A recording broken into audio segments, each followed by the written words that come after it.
Мартин Борман, по слухам, выжил в 1945 году и прожил еще много лет. Такая версия существует, и попробуем ее разобрать.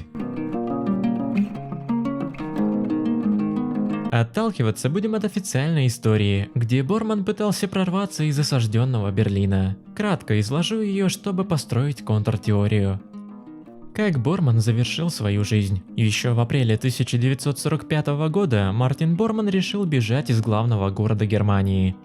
На военном совете было принято решение сколотить из эсэсовцев небольшие мобильные группы. Это было разумно, не разворачивать же фронт.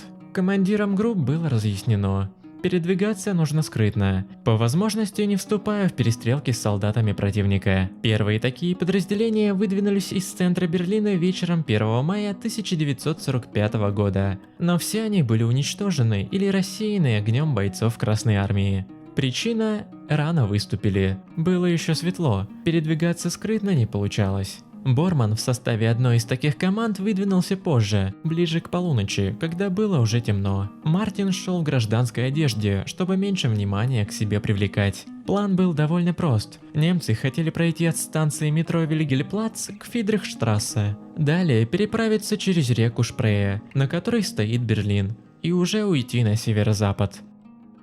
На что надеялись? В идеале уйти подальше от Германии. В крайнем случае сдаться американцам, договориться с ними, но ни в коем случае не попадаться в руки советским солдатам.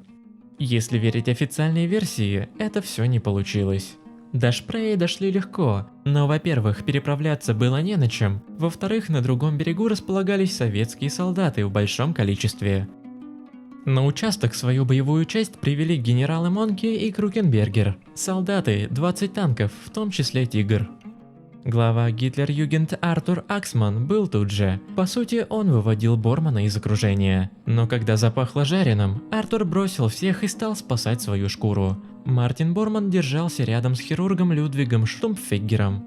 Мужчины, которые пороху-то не нюхали, решили укрыться за «Тигром». В принципе, было разумно. Другое дело, что самый мощный танк у немцев привлекал наибольшее внимание советских солдат. «Тигр» обстреливали из всех возможных видов оружия. Бормана и Штумпфеггера накрыло взрывной волной. Но это еще не было концом. Опознание преступников.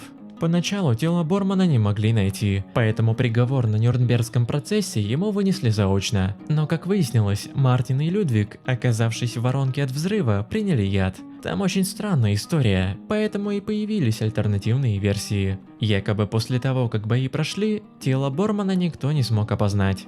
Никому не было до этого дела, поэтому его погребли в общей могиле.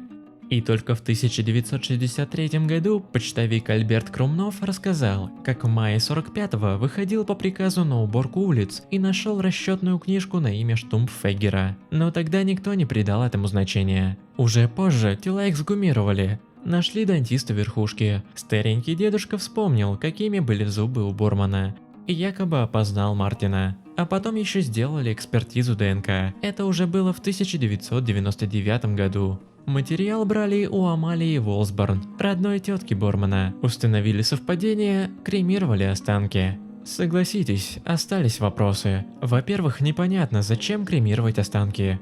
Пригодились бы еще. В новом веке провели бы исследования. Во-вторых, как дантист, которому было 70 лет, вспомнил, какие именно зубы были у Бормана. В-третьих, как это тело Мартина Бормана в 45-м никто не опознал. Я боюсь кого-нибудь обидеть сравнением, но допустим, сегодняшних руководителей в лицо знают все. Как можно не узнать Жириновского, Медведева, Лаврова, Шойгу? Это тот же уровень власти. Поймите меня правильно, я не о политических взглядах, но это первые лица государства, их немцы часто видели. Ладно, там какой-то доктор, хотя он был и не какой-то там. Но Борман. Из-за этого всего и рождаются альтернативные версии. Куда мог деться Борман? Надеюсь, что он все же погиб. Но есть версии. Первая, хорошо заплатил американцам и убежал в Латинскую Америку. То, что в 40-х там образовались немецкие поселения, известный факт. И нельзя исключать, что Мартин Борман смог таки убежать из Германии. Второе, есть более смелая версия. Якобы Борман был агентом НКВД. Стоит ли ее комментировать? Родилась она, кстати, из-за того, что некто в Москве на футбольном матче увидел человека, похожего на Бормана. Всякое может быть, ничего нельзя исключать. Если вам понравилось, не забудьте поставить лайк, подписаться на канал Загадки Истории и нажать на колокольчик, чтобы не пропустить новые видео.